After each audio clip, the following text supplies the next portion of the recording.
Сәлем достар, бүгін сіздерге қатпарлы самсаның қалай жасалу керектігін көрсетемін.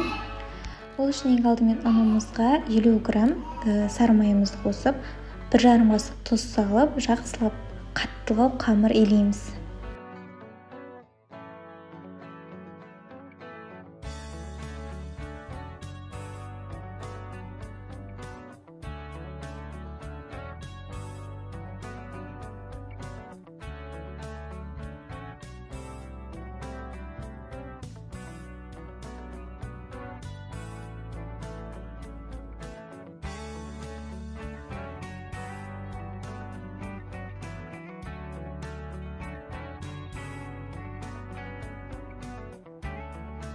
Осылай қамырымызды илеп болғасын 15 минутқа тындырып қоямыз.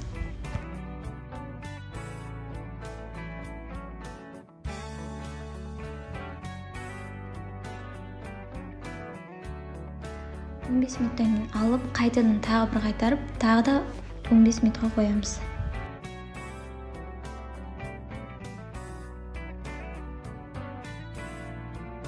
Сол аралықта майымызды дайындап аламыз. Мен 100 грамм сливочный масламен 50 граммдай тоң май қостым. Тоң май дегеніміз іш майды шыжғырып, шыжығын бөлек, майын бөлек, осындай сметаның немесе басқа ыңғайлы ыдысқа құйып, алдын ала дайындап аламын. Қамырымыздың июі қанып, жылтырап, осындай қамыр дайын болды. Екіге бөліп, жұп-жұқа етіп жаямыз.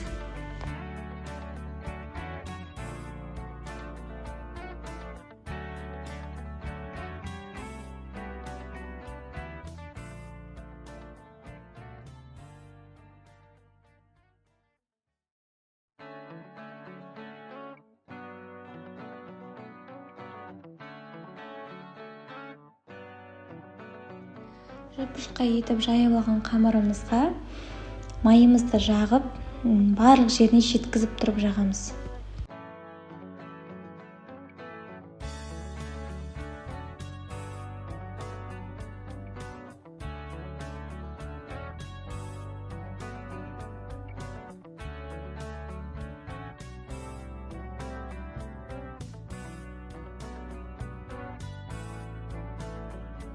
Нанымызды бір шеттен бастап рулетик қылып ораймыз. Міне осылай пакетке салып, морозильникке қатырып қоямыз. Кез келген қонақ шақырған уақытта тез арада шығарып, тез еріп, самсаңызды дайындай берсеңіздер болады. Көп қылып жасап дайындап қойсаңыздар да жақсы. Дүкеннің дайын тестісі уақытында тәтті, қытырлақ болғанымен кішкенеден кейін дастарханға қойғансын ол нанның дәмі болмайды. Себебі олар тұзсыз дайындалады. Сондықтан қолдан дайындаған, осылай дайындап қойған өзіңізге тиімдірек, әрі өте дәмді болып шығады. Енді самсаның салмасын дайындаймыз. Ол үшін ең алдымен етімізді сақтап турап аламыз.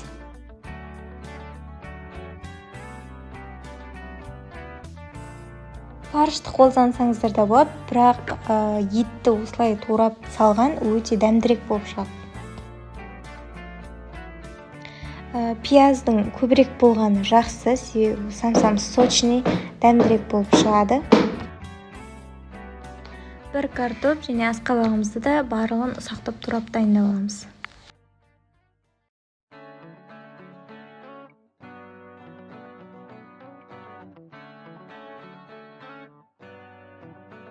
Дәміне қарай тұз бен қара бұрыш саламыз. Дайындап болған тестамызды видеодағыдай кесіп, самсамызды түйеміз.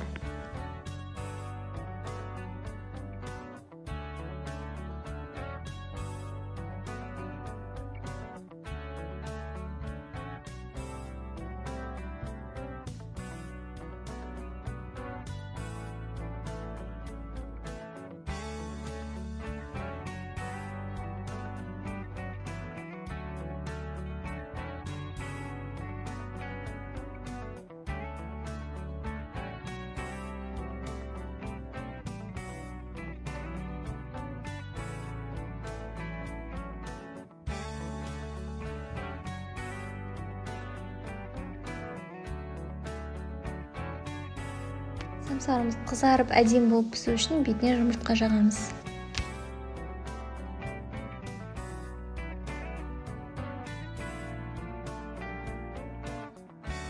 Самсаларымыз дайын. Міндетті түрде жасап көріңіздер. Өте сочный, тестосы қытырлақ, слоеный болып шығады. Ас болсын.